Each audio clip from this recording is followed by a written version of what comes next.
ये राज्य सरकार की चिट्ठी है, स्पेशल ब्रांच की चिट्ठी है, 2023 की चिट्ठी है। वो खुद कह रही है कि बांग्लादेशी घुसपैठिए आते हैं, मदरसा में पनाह लेते हैं, उनका आधार कार्ड बनता है, उनका जन्म प्रमाण पत्र बनता है, उनको यहाँ नागरिक बनाया जाता है, वोटर लिस्ट में नाम होते हैं। तो हम जो बातें कह रहे थे कि 9% मुस्लिम आबादी थी 1951 में, आज वो 24% हो गई।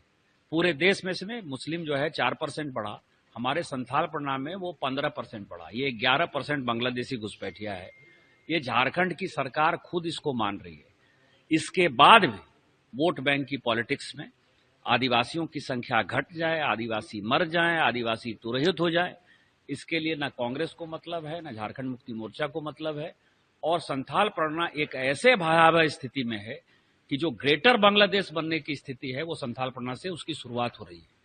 और इस पर जब तक कि एनआरसी लागू नहीं हो जाएगा, आदिवासियों का जमीन हम उनको वापस नहीं लौटा देंगे, और जब तक बांग्लादेशी घुसपैठियों को यहां खदेड़ कर नहीं भगा देंगे, भारतीय जनता पार्टी चैन से नहीं बैठेगी। ये चुनाव का मुद्दा नहीं है, ये राष्ट्रीय मुद्दा है, और चुनाव और नहीं चुनाव भारतीय जनता पार्टी इसके लिए संघर्ष करती रहेगी। इसका इम्पैक्ट सर विधानसभा चुनाव पर भी पड़ने वाला है? निश्चित तौर पर पड़ता है ना। आज स्थिति ऐसी है कि पाकुड़ में कभी कोई हिंदू जो है एमएलए ही नहीं हो सकता। वैसे ही स्थिति साहबगंज की डेवलप हो गई है, वैसे ही स्थिति जामताड़ा की डेवलप हो गई है। तो जो सिचुएशन है 3-4 विधानसभा तो मुझे दिखाई दे रहा है कि हिंदू, मतलब जिस जमाने में आप रानी ज्योतिर्मय आप समझिए कि हमेशा हिंदू वहां के एमएलए रहे, आज स्थिति यह है कि मुसलमान को छोड़कर कोई एमएलए नहीं हो सकता है। वही हाल साहबगंज की स्थिति है, वही हाल जामताड़ा की स्थिति है। 3-4 विधानसभा तो ऐसे हो ही गए। महागामा की स्थिति वैसे ही है, मधुपुर की स्थिति वैसे ही है।